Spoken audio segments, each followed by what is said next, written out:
الحمدللہ رب العالمین، الصلاة والسلام علی سید الانبیاء والمرسلین،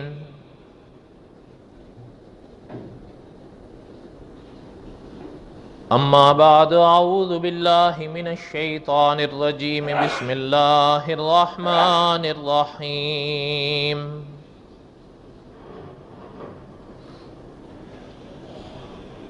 وَإِذْ قُلْنَا لِلْمَلَائِكَةِ اسْجُدُوا لِآدَمَ فَسَجَدُوا إِلَّا إِبْلِيسَ أَبَى وَاسْتَكْبَرَ وَكَانَ مِنَ الْكَافِرِينَ۔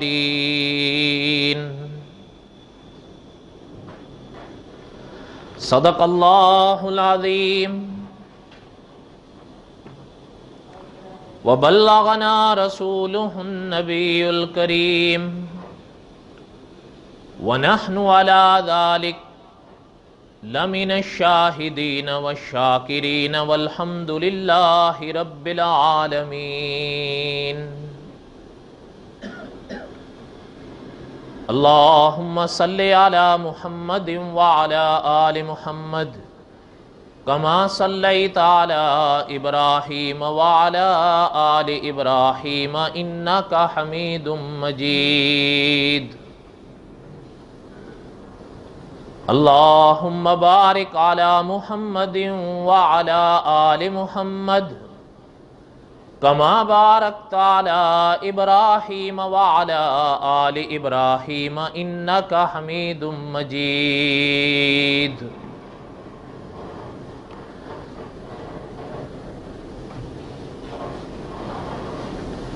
ہم قصص الانبیاء کا سبق دہرا رہے تھے۔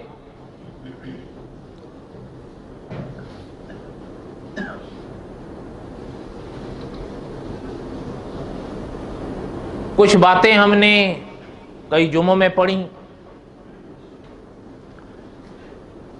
وَإِذْ قُلْنَا لِلْمَلَائِكَةِ اسْجُدُوا لِآدَمَ فَسَجَدُوا۔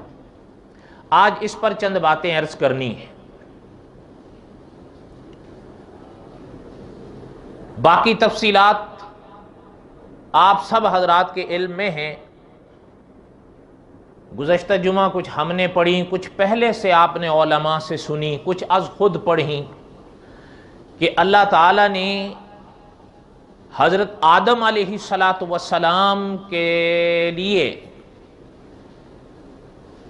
حضرت آدم علیہ السلام کو سامنے فرما کر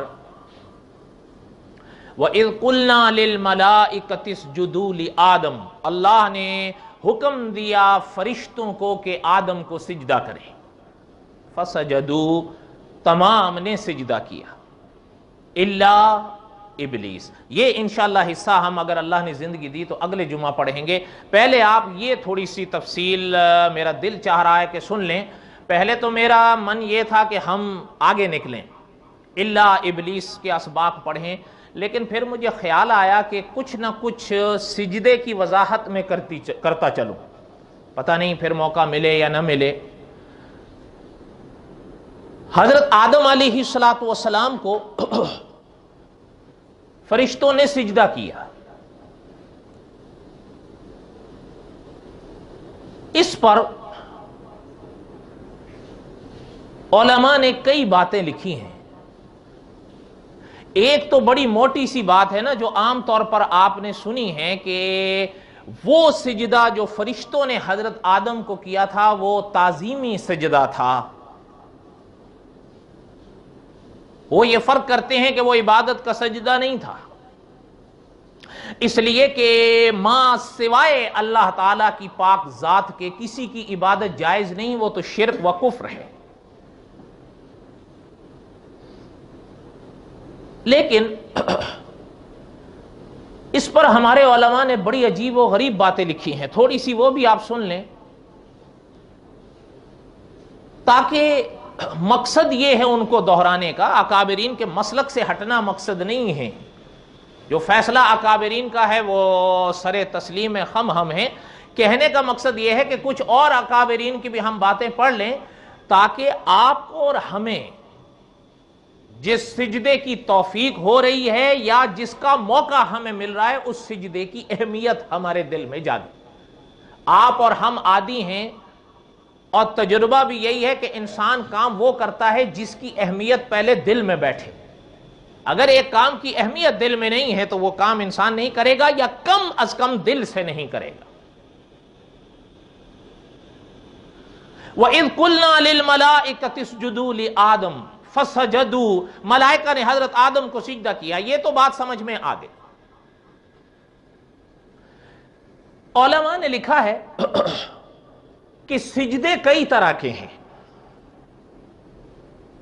اچھا، یہ جو میں نے پہلے عرض کیا نا کہ ایک تو یہ موٹی سی بات ہے کہ وہ سجدہ تعظیم کا تھا،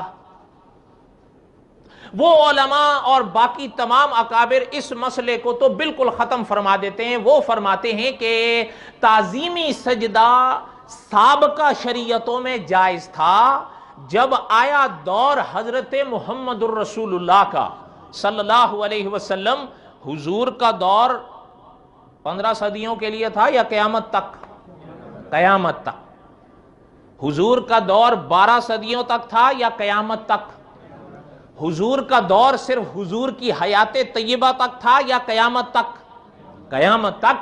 اللہ نے نبوت کا جو تاج حضرت محمد الرسول اللہ صلی اللہ علیہ وسلم کے سر اقدس پر رکھا ہے، وہ نبوت کے سنگ سنگ ختم نبوت کا تاج ہے۔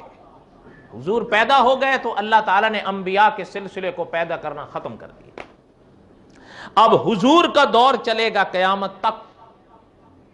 اس کو کہا جاتا ہے عقیدہ ختم نبوت، اور بقول مولانا منظور احمد چنیوٹی رحمت اللہ علیہ کے یہ عقیدہ اسلام کی روح اور جان ہے۔ انشاءاللہ اس کی وضاحت اپنے موقع پر آئے گی۔ اچھا، عرض کرنا یہ تھا کہ وہ اکابر فرماتے ہیں جب دور آیا حضور کا علیہ السلام تو سجدہ عبادت تو پہلے بھی زیر بحث نہیں تھا، سجدہ تعظیمی زیر بحث آتا تھا، تو وہ فرماتے ہیں کہ جب حضور کا دور آیا تو جس طرح سجدہ عبادت زیر بحث نہیں لایا جا سکتا، سجدہ تعظیمی بھی اب نہیں لایا جا سکتا، ختم ہوا۔ وہ فرماتے ہیں اب یہ بھی جائز ہی نہیں ہے۔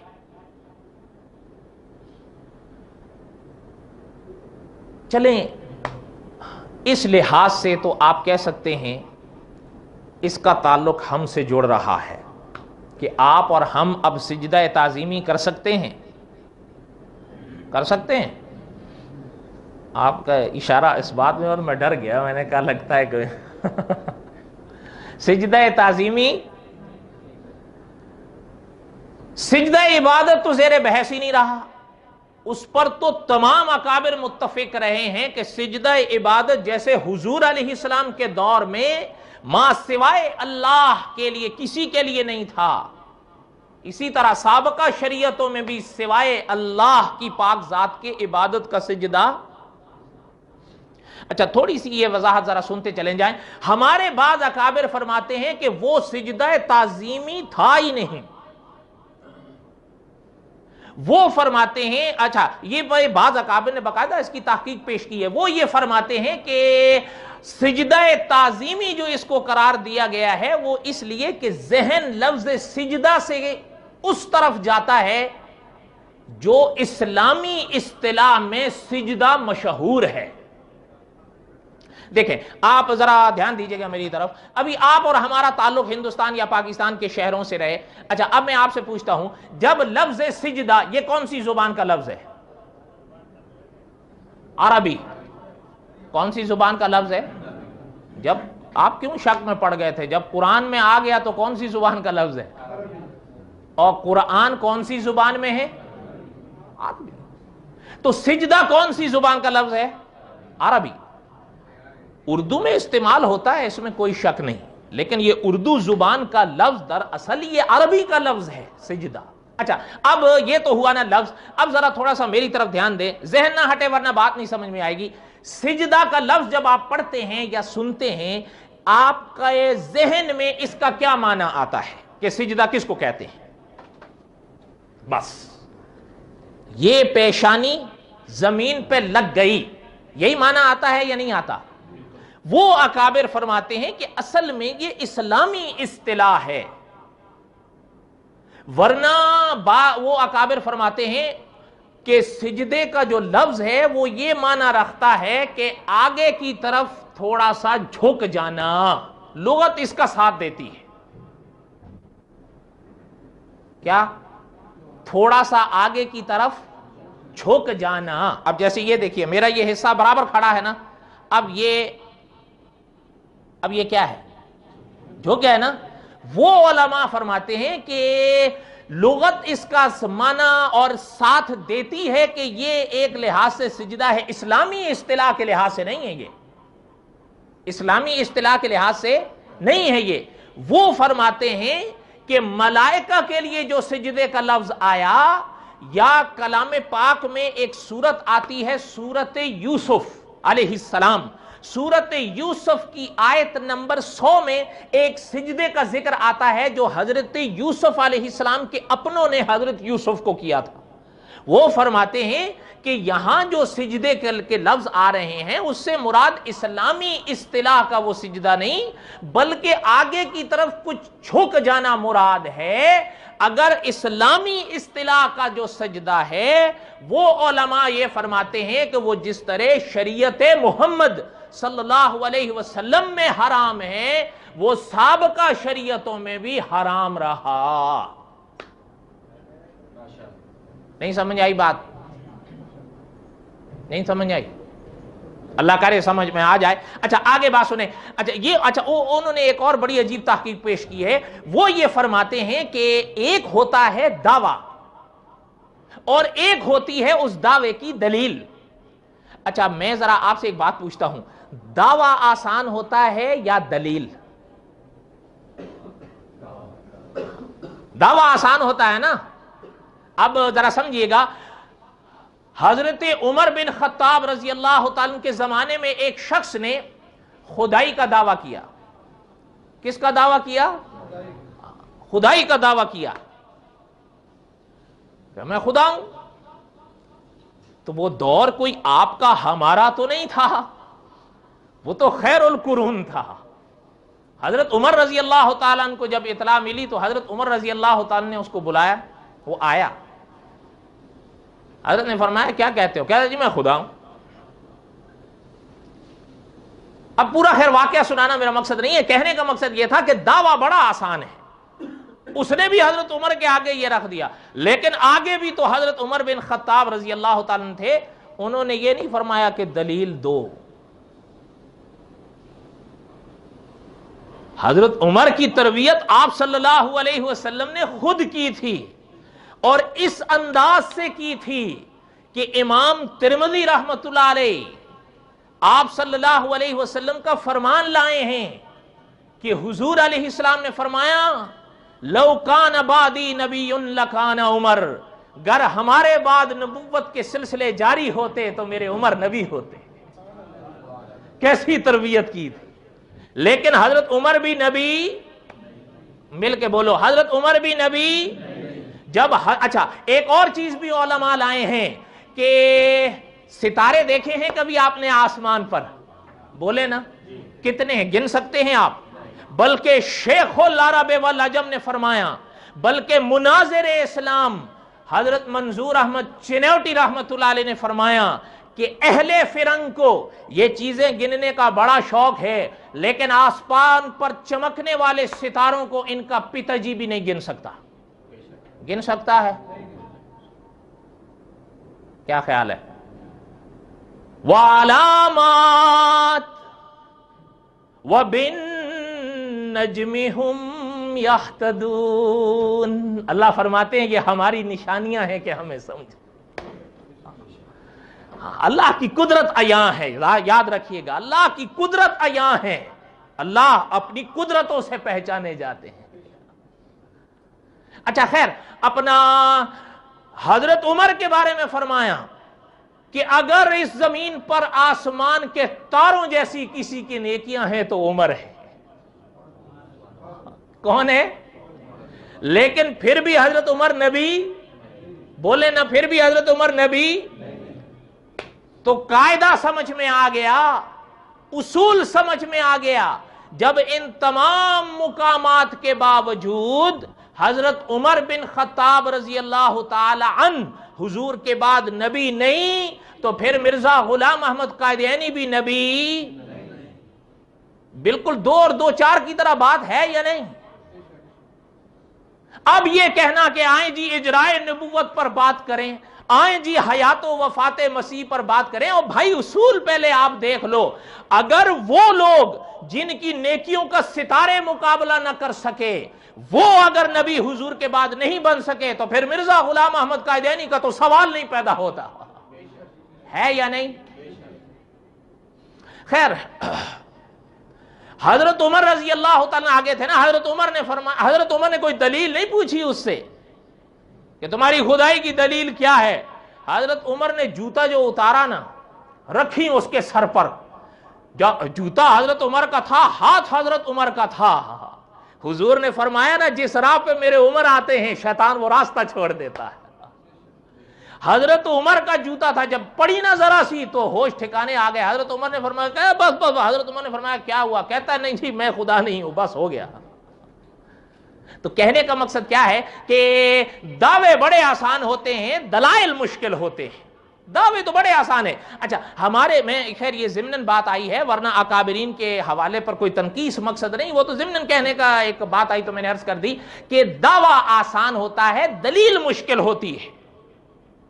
کئی لوگ ہیں وہ اپنے عقیدوں کے دعوے کرتے ہیں، دعوے کرنے سے کچھ نہیں ہوتا، دلائل سے بات بنتی ہے، اور اصول ہے علماء کا کہ بلا دلیل دعویٰ مانا نہ جائے گا۔ وہ دعوے کر لیتے ہیں عقیدوں کے لیکن اس کو ثابت نہیں کر سکتے، کیوں؟ اس لیے کہ دعویٰ تو ثابت تب ہوگا جب دلیل ساتھ دے گی۔ ہمارے ان علماء نے جیسے شیخ الحدیث مولانا عبد الرحمن صاحب مظاہری نے فرمایا کہ بات تنقیص کی نہیں ہے، بات احترام کی ہے، اصول کی ہے۔ فرمایا ایک ہوتا ہے دعویٰ، ایک ہوتی ہے دلیل، لیکن یہ جو مسئلہ ہے کہ وہ سجدے تعظیم کے تھے، حضرت نے فرمایا یہ دعوے بھی خود ہیں اور دلیل بھی خود ہیں۔ مثلا اب یہ سوال اٹھا کہ وہ جو فرشتوں نے کیا وہ تعظیم کا سجدہ تھا، یہ دعویٰ ہے یا نہیں؟ نہیں سمجھ میں آ رہی بات آپ حضرات کو؟ وہ دعویٰ تھا کہ نہیں کہ جی وہ سجدہ تعظیم کا تھا؟ حضرت یوسف کے اپنوں نے جو ان کو سجدہ کیا وہ تعظیم کا تھا۔ فرمایا یہ دعویٰ بھی ہے اور دلیل بھی ہے۔ حضرت نے لکھا کہ اگر اس کی کوئی اور دلیل موجود ہوتی تعظیمی سجدے کی ان شریعتوں میں تو پھر یہ واقعات بطور شواہد کے پیش کیے جا سکتے تھے، یا کچھ اور شواہد ہوتے تو یہ واقعات بطور دلائل کے پیش کیے جا سکتے تھے، لیکن یہاں تو دعویٰ بھی وہی ہے، دلیل بھی وہی ہے۔ اس لیے وہ حضرات فرماتے ہیں معذرت کے ساتھ کہ تعظیم یہاں سجدے سے مراد اسلامی اصطلاح کا سجدہ نہیں، آگے کی طرف جھک جانا مراد ہے، ورنہ انہوں نے کھل کر لکھا ہے کہ آسمان سے آنے والی ہر شریعت میں اسلامی اصطلاح کا سجدہ ما سوائے اللہ کے کسی کے لیے جائز نہیں ہوا، چاہے وہ آسمانی شریعتیں حضور سے پہلے۔ کوئی بات سمجھ میں بھی آئی ہے یا نہیں آئی ہے؟ وَإِذْ قُلْنَا لِلْمَلَائِكَةِ اسْجُدُوا لِآدَمَ، اس کو ذرا تھوڑا سا اور سنیں۔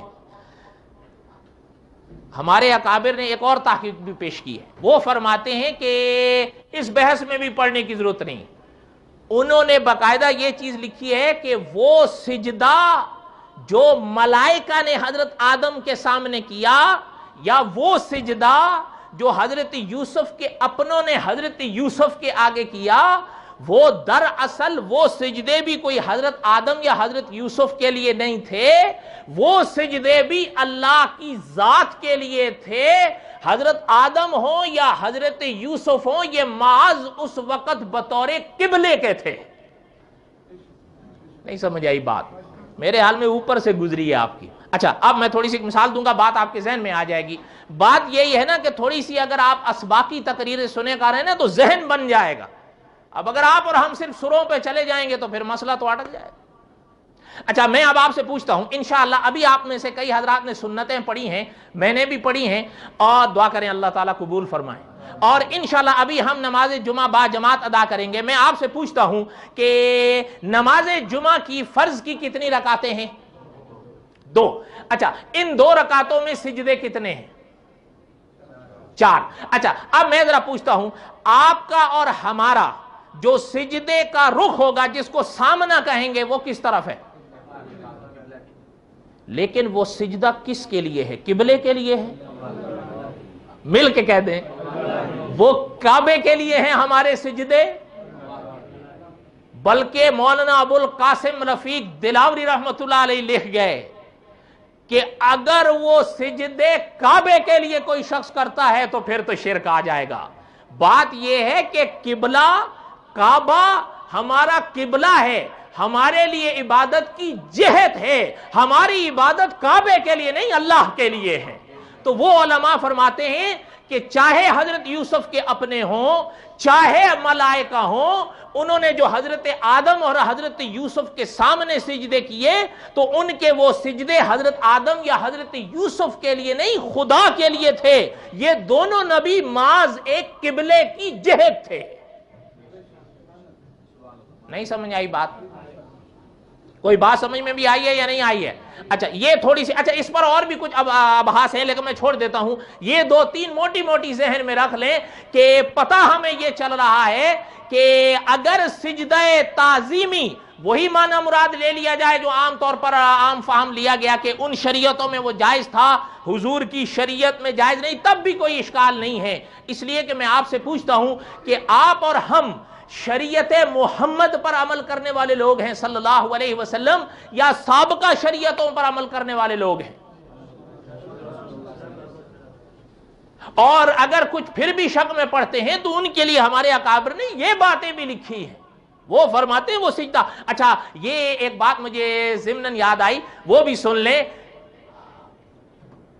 قاسم العلوم والخیرات مولانا محمد قاسم نانوتوی رحمت اللہ علیہ، جنہوں نے دارالعلوم دیوبند کی اینٹ رکھی تھی، یعنی ان کے علم کی جو انوار ہیں نا وہ کیا تھے، یہ تو جن حضرات نے ان کی کتابیں پڑھی ہیں یا جنہوں نے ان کو سنا ہے وہی سمجھ سکتے ہیں۔ ان کے زمانے میں ایک پنڈت جی ہوئے ہیں، پنڈت دیانند سرسوتی، انہوں نے اسلام پر کچھ اعتراضات کیے تھے، تقریباً 10 تو ایسے انہوں نے کیے بڑے عجیب و غریب۔ مثلاً ان کا کہنا یہ تھا کہ مسلمان یہ کہتے ہیں کہ حضرت آدم سے جو لغزش ہوئی فَأَزَلَّهُمَ الشَّيْطَانُ، تو شیطان کی وجہ سے۔ وہ لکھتا ہے اس میں کہ اگر حضرت آدم کو شیطان نے بہکایا تو پھر میرا سوال یہ ہے کہ شیطان کو کس نے بہکایا؟ ایک دوسری بات، وہ کہتا تھا مسلمان، اس نے لکھا ہے باقاعدہ کہ مسلمان اپنے مردے دفن کرتے ہیں، دفناتے ہیں۔ وہ کہتا تھا یہ غلط ہے، زمین کو بدبودار کرنا ہے، گندا کرنا ہے فضا کو، اصل طریقہ یہ ہے کہ مردے کو جلا دو۔ کیا کر دو؟ مکتی دے دو، اگنی لگے گی تو اس کی مکتی ہوگی، ویسے نہیں ہوتی۔ اچھا یہ بھی ہیں۔ اچھا ایک اور بھی اس کا تھا، وہ بڑے عجیب و غریب، وہ کہتا تھا کہ آپ نے پڑھا ہوگا سورۃ رحمان میں فَبِأَيِّ آلَاءِ رَبِّكُمَا تُكَذِّبَانِ، یہ آیت بار بار آتی ہے، غالباً علماء مفسرین نے فرمایا کہ 31 بار آتی ہے، کوئی غلطی ہوگی تو میری طرف سے ہوگی۔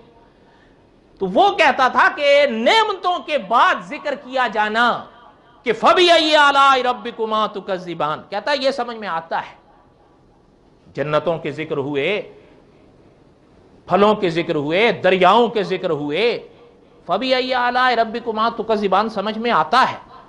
مثلا مَرَجَ الْبَحْرَيْنِ يَلْتَقِيَانِ بَيْنَهُمَا بَرْزَخٌ لَا يَبْغِيَانِ، 2 دریاؤں کا سنگم کا اللہ نے ذکر کیا ہے، اور پھر ساتھ ہی فرمایا فَبِأَيِّ آلَاءِ رَبِّكُمَا تُكَذِّبَانِ، کہتا ہے یہ سمجھ میں آتا ہے۔ جنت کے ذکر آئے، حور مقصورات فی الخیام، کہتا ہے یہ بھی سمجھ میں آتا ہے۔ اچھا، قرآن میں ایک مقام پہ اللہ نے فرمایا اسی صورت میں وَلِمَنْ خَافَ مَقَامَ رَبِّهِ جَنَّتَانِ، دو جنتوں کا اللہ نے ذکر فرمایا، اور پھر ساتھ ہی فرمایا فَبِأَيِّ آلَاءِ رَبِّكُمَا تُكَذِّبَانِ، پھر فرمایا ذَوَاتَا أَفْنَانٍ، پھر فرمایا فَبِأَيِّ آلَاءِ رَبِّكُمَا تُكَذِّبَانِ، کہتا ہے یہ بھی سمجھ میں آتا ہے، البتہ ایک بات سمجھ نہیں آتی، کیا کہتا ہے؟ دوزخ کا ذکر کرنے کے بعد بھی پھر اللہ نے فرمایا ہے فَبِأَيِّ آلَاءِ رَبِّكُمَا تُكَذِّبَانِ، کہتا ہے دوزخ میں کون سی نعمتیں ہوں گی جو اللہ ذکر فرما رہے ہیں کہ ہم ان نعمتوں کو کہاں کہاں جھٹلائیں گے؟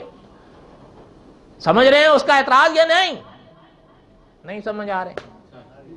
آپ نے تو میں تو کہتا ہوں آپ کے بڑوں نے بھی یہ چیزیں نہیں سنی ہوں، کیوں؟ ہم نے تو یہ سنا ہوتا ہے سر لگی ہوئی ہو، اور خاص کر اگر معراج کا واقعہ ہو تو مجھے وہ اب بھی یاد ہے، ہن ساری دنیا سو گئی، تو بس اسی میں یہی ہوتا ہے مست یہ سارا۔ اچھا خیر، جب دیانند سرسوتی نے اچھا کہا، ایک اور چیز سمجھ نہیں آئی کہ جنتی جنت میں داخل ہوں گے تو ان کو حوریں ملیں گی، ملیں گی یا نہیں؟ یہ عقیدہ رکھو، خود اللہ نے قرآن پاک میں فرمایا ہے حور عین، وہ قرآن میں ہے، لیکن بات یہ ہے نا کہ ہماری سوچ کج ہو گئی ہے، جسے کج فہمی کہتے ہیں۔ پتہ ہے ایک صحابی تھے حج کے سفر میں، تو جب وہ اپنے احرام وغیرہ سے فارغ ہو گئے تو اہلیہ ساتھ تھی، انہوں نے اپنی اہلیہ سے اظہار خیال فرمایا، اپنی تمنا کا اظہار فرمایا، سمجھ گئے نا آپ؟ سمجھ گئے یا نہیں؟ تو اہلیہ فرمانے لگی کہ میرا تو احرام ابھی نہیں کھلا کہ میں نے بال نہیں کیا، انہوں نے فرمایا اس میں کون سے پریشانی کی بات ہے، لے ہم کاٹ دیتے ہیں۔ ایک محدث نے یہ حدیث طلبہ کو پڑھائی، جب درس ختم ہوا تو ان طلبہ میں سے ایک طالب علم کا چہرہ ذرا سوالیہ نشان بن گیا، انہوں نے ان سے پوچھا کہ کیا بات ہے آپ کا چہرہ سوالیہ نشان؟ استاد تھے نا، کہنے لگے حضرت میرے ذہن میں ایک سوال بیٹھ گیا آپ سے یہ واقعہ سن کر کہ کیا اتنے بڑے صحابی، اتنا بڑا مقام ان کا، تو حج کے دوران سفر کے راستے پر وہ اپنی اہلیہ سے اپنی تمنا کا اظہار کر رہے ہیں، اپنے ٹھکانے پر پہنچ کر اس میں کون سی ایسی بات تھی کہ رک جاتے، اور اپنی اہلیہ سے اظہار خیال فرما رہے ہیں۔ سوال سمجھ میں آیا ہے؟ حضور صلی اللہ علیہ وسلم نے فرمایا نا کہ سوال میں شفا ہے۔ آگے بھی تو استاد مدرس حرم تھے، انہوں نے فرمایا بات یہ ہے بھائی کہ وہ صحابہ تھے، انہیں حرام سے شرم تھی، حلال سے کوئی شرم نہیں تھی۔ ہماری سوچ الٹی ہے، ہمیں حلال سے شرم آتی ہے، حرام سے شرم نہیں آتی۔ صحیح بات ہے یا غلط بات ہے؟ سچ بتاؤ، اپنے دل پر ہاتھ رکھ کے بتاؤ، محدث نے جو یہ بات فرمائی یہ صحیح فرمایا یا غلط فرمایا؟ وہ صحابہ تھے، انہیں حرام سے شرم آتی تھی، حلال سے کوئی شرم نہیں آتی تھی، حلال میں تو ان کے لیے ثواب تھا، ہمارے لیے بھی ثواب ہے۔ بلکہ صحابہ کو اشکال پیش آیا تو حضور علیہ السلام کے آگے اظہار فرمایا کہ حضور یہ تو اپنی تمنا خواہش پوری کرنی ہے، اس میں ثواب کیسا؟ تو حضور علیہ السلام نے فرمایا میرے صحابہ، اگر یہ شخص اپنی تمنا ناجائز جگہ پر استعمال کرے گا اور حاصل کرے گا، اس کو گناہ ہوگا یا نہیں؟ صحابہ نے فرمایا بالکل ہوگا۔ تو فرمایا اگر ناجائز سے تمنا پوری کرے گا گناہ ہوگا، تو جائز میں ثواب کیسے نہیں ہوگا؟ بات سمجھ میں آئی یا نہیں سمجھ میں آئی؟ آپ تو نہیں مانیں گے، کبھی علماء سے آپ پوچھیں کہ باقاعدہ فقہاء نے لکھا ہے کہ ایسے مقام انسان کی زندگی میں آتے ہیں کہ رات کے سمے اہلیہ سے اظہار محبت کرنا تہجد سے بھی افضل ہو جاتا ہے۔ ہم تو خیر بہرحال بس وہی ہے نا کہ شاید آپ نے بھی سنا ہوگا نا کہ اقبال مرحوم نے فرمایا تھا کہ اقبال بڑا اپدیشک ہے، من باتوں میں موہ لیتا ہے۔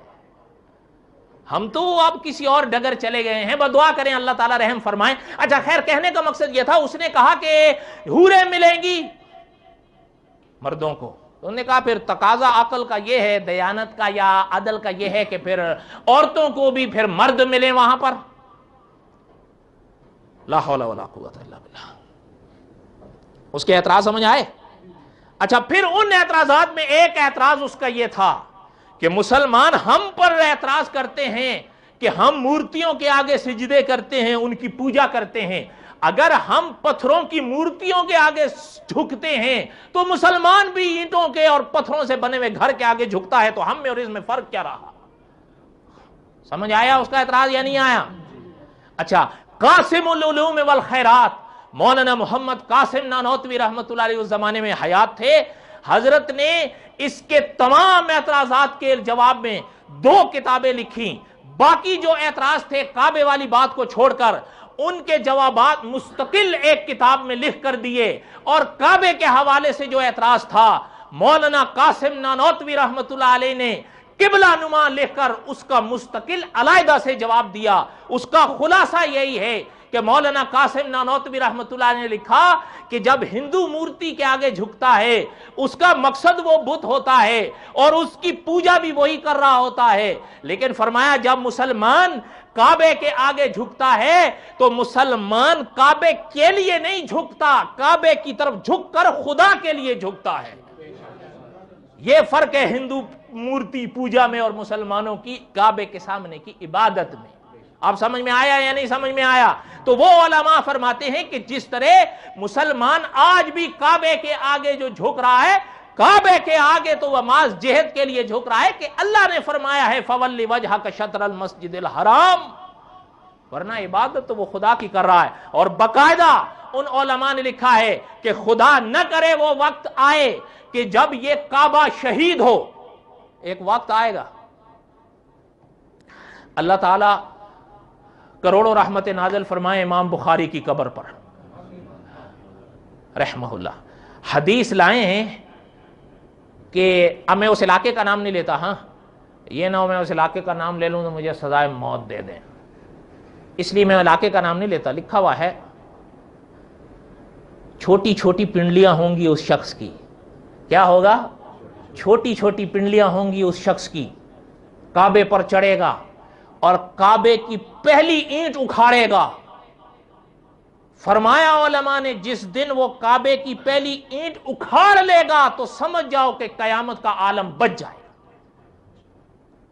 پتہ چلتا ہے. اچھا خیر وہ یہ لمبی بات ہے، موقع نہیں ہے. کہنے کا مقصد یہ ہے کہ علماء فرماتے ہیں اگر خدا نہ کرے وہ وقت آئے جب کعبے کی یہ ساری اینٹیں پتھر اٹھ جائیں تب بھی دنیا کے مسلمان اسی جہد کی طرف سجدے کریں گے. کیوں؟ اس لیے کہ مسلمان کعبے کی دیواروں کو نہیں خدا کو سجدہ کرتا ہے. بات سمجھ میں آئی یا نہیں سمجھ میں آئی؟ اس لیے علماء نے فرمایا کہ جو حضرت آدم کو فرشتوں نے سجدہ کیا یا حضرت یوسف کو بھائیوں نے سجدہ کیا تو وہ سجدہ بھی دراصل تھا اللہ کے لیے. یہ دونوں حضرات محض ایک قبلے کی اور جہد کا رنگ رکھتے تھے. بات سمجھ میں آئی یا نہیں آئی سمجھ میں؟ اب اس میں تھوڑا سا ایک اور مسئلہ ہے کہ سجدوں کی کئی اقسام ہیں. 1-2 منٹ اگر آپ مجھے دیں تو میں تھوڑا سا سنا دوں جن کا تعلق آپ سے ہے. چاہے آپ کہیں کہ قصص الانبیاء سے ان کا ربط نہیں ہے، لیکن مجھے یاد آیا تو سن لیں. ہر نماز میں جو آپ اور ہم سجدہ کرتے ہیں یہ عبادت کا سجدہ ہے. اور یاد رکھیے گا ایک رکعت میں 2 سجدے ہیں اور یہ دونوں فرض ہیں. کتنے؟ لیکن یہ بات ذرا تھوڑی سی آپ سن لیں کہ سجدے میں جو آپ اور ہم غلطیاں کرتے ہیں وہ قابل اصلاح ہیں. پہلی بات یہ کہ دونوں سجدوں کے درمیان آپ اور ہم عموماً بیٹھتے نہیں ہیں. دونوں سجدوں کے درمیان بیٹھو. حضور علیہ السلام نے فرمایا سجدہ اس طرح نہیں کرو جس طرح مرغی دانہ چگتی ہے. ایک سجدہ آپ نے علماء نے لکھا ایک سجدہ کیا پھر بیٹھ جائیں تاکہ آپ کا جسم کا حصہ آرام سے قرار پکڑ لے. اور اگر لمبی دعا یاد نہیں ہے جو حدیث شریف میں اس موقع پر ذکر فرما گئی تو کم از کم اللہم اغفر لی یہ پڑھو. بعد نے فرمایا کم از کم 1 بار، بعد نے فرمایا 2 بار. کیا پڑھو؟ مل کے بولو نا اللہم اغفر لی. پھر دوسرا سجدہ کرو. اچھا اگلی بات، سجدے میں آنکھیں بند نہیں کرنی ہے. ہاں یاد رکھیے گا نماز کے دوران یہ آنکھیں بند کرنا خلاف سنت ہے. سجدے میں نظر یہاں رکھنی ہے. کہاں رکھنی ہے؟ ناک پر. اور اپنا سجدہ ادا کرو. ایک چیز اور بھی سن لو, سجدے میں بعض لوگوں کی عادت ہم نے دیکھی ہے, یہ پورا بازو بچھا لیتے ہیں دونوں اور یوں سجدہ کرتے ہیں کہ یہ بھی ساتھ نیچے زمین پر لگے ہوتے ہیں. حدیث شریف میں سختی سے اس سے منع کیا گیا. حضور علیہ السلام نے فرمایا کہ سجدہ اس طرح نہیں کرو, یہ بازو اس طرح سجدوں میں نہیں بچھاؤ جس طرح کتا بچھاتا ہے. باقاعدہ یہ لفظ استعمال کیا گیا ہے. اس لیے علماء نے لکھا سجدے میں یہ ہتھیلیاں آپ کی لگیں, یہ دونوں, لیکن یہ کوہنی سے لے کر یہ پورا حصہ بازو کا کوہنی تک یہ سارا سجدے سے یوں اٹھا رہے. کیا ہو؟ اور بولو نا, اٹھا رہے. اب ایندہ بچھاؤ گے؟ ایندہ بچھاؤ گے؟ اس کو اٹھا کر کرو. ایک بات. دوسری بات, ہاں یہ ایک چیز یہ بھی سن لیں کہ اگر جماعت کے دوران یہ تو اٹھ ہی رہے, لیکن یہ اگر دوسرے والوں کو لگ نہیں ہے, جماعت میں کبھی رش ہو جاتا ہے, تو فقہا نے فرمایا اس کو آپ یوں کر سکتے ہیں. کیا کر سکتے ہیں؟ ہاں یوں سمیٹ لیں. اکیلے میں آپ پڑھ رہے ہیں تو کھل کے سجدہ کریں جو آپ کی حیت ہے. اور ایک چیز اور بھی سن لیں, سجدے کے دوران دونوں پاؤں سجدے میں زمین پر لگے رہیں. آپ علیہ السلام نے فرمایا کہ سجدہ 7 حصوں پر جسم کے کیا جاتا ہے, ان میں 2 قدم ہیں. کیا ہیں؟ ہاں کئی لوگ آپ دیکھیں گے وہ سجدے میں پیچھے سے پیر اٹھا لیتے ہیں. فقہا لکھتے ہیں اگر دونوں پیر اس کے سجدے کی دوران اٹھے رہے اس کا سجدہ نہیں ہوگا. اور نماز میں سجدہ فرض ہے, جب فرض گیا تو نماز آئی. اگلی بات, ایک پیر لگایا دوسرا اٹھا لیا اور اٹھائے رکھا, فقہا نے فرمایا سجدہ ہو جائے گا لیکن مکروہ ہے تحریمہ ہو جائے گی نماز. کیا ہو جائے گی؟ مکروہ ہے. کون سی مکروہ؟ مکروہ ہے تحریمہ. اور اگر یہ اصول آپ مجھے معاف کرو تو میں آپ کو سنا جاؤں کہ شہید ختم نبوت مولانا یوسف لدھیانوی رحمۃ اللہ علیہ لکھتے ہیں کہ اگر نماز مکروہ تحریمہ ہو جائے تو اصول ہے فقہا کا کہ اس نماز کو دوبارہ پڑھو. آئندہ دوسرا پاؤں اٹھاؤ گے؟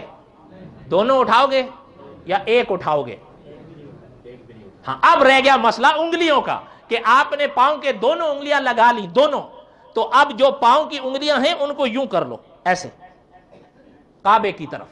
کہاں؟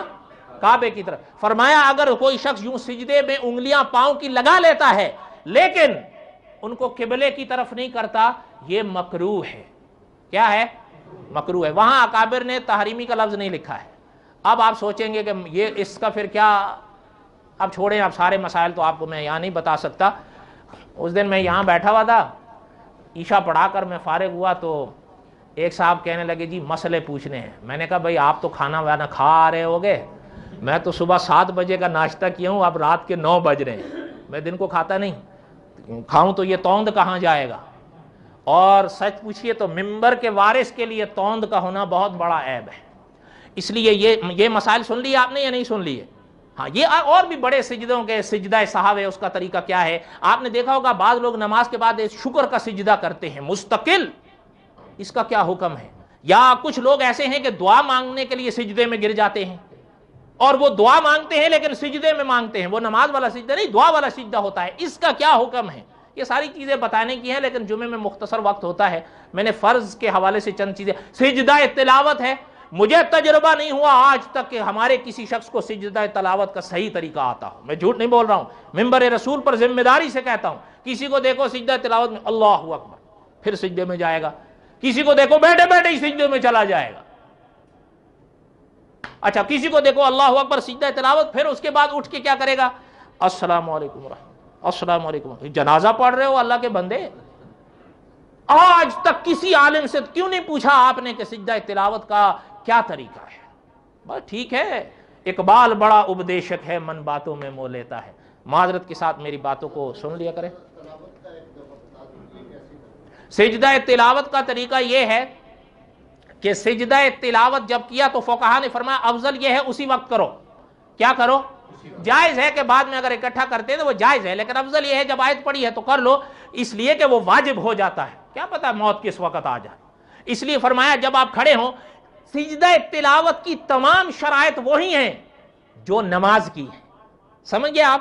ہاں یہ یاد رکھیے گا، ایک مفسر گزرا ہے ہمارے زمانے میں نام اس کا نہیں لیتا ورنہ مجھے پھانسی کی سزا دے دی جائے گی، اس نے لکھا ہے سجدہ تلاوت بغیر وضو بھی نہیں، بولے نا نہیں، سجدہ تلاوت بغیر وضو بالکل جائز نہیں ہے۔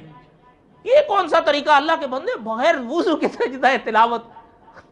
سجدہ تلاوت کے لیے بھی وہی شرطیں ہیں جو نماز کے لیے ہیں، قبلہ رخ کھڑا ہو، نیت بس اتنی کافی ہے کہ میں سجدہ تلاوت کرتا ہوں، کون سی آیت کی کر رہا ہوں اس کی ضرورت نہیں ہے، بس نیت اتنی کافی ہے میں سجدہ تلاوت کرتا ہوں، ہاتھ نہیں اٹھانے ہیں، بس نیچے چھوڑ دیں، اللہ اکبر کہتے ہوئے سجدے میں چلے جائیں۔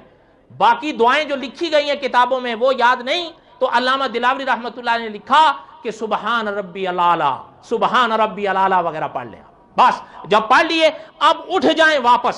سجدے میں کہاں گئے تھے، کہاں سے گئے تھے آپ؟ کھڑے کھڑے، سجدہ کر کے سیدھا واپس کھڑے ہو جائیں اللہ اکبر کہتے ہوئے، اللہ اکبر کہہ کے جانا ہے، اللہ اکبر کہہ کے اٹھنا ہے، نہ ہاتھ اٹھانے ہیں نہ سلام پھیرنا ہے، آپ کا سجدہ تلاوت ہو گیا۔ بات سمجھ آئی کہ نہیں آئی؟ ہاں یہی طریقہ آپ کے لیے بھی ہے اور یہی خواتین کے لیے ہے۔ وما علینا الا البلاغ، معذرت کے ساتھ۔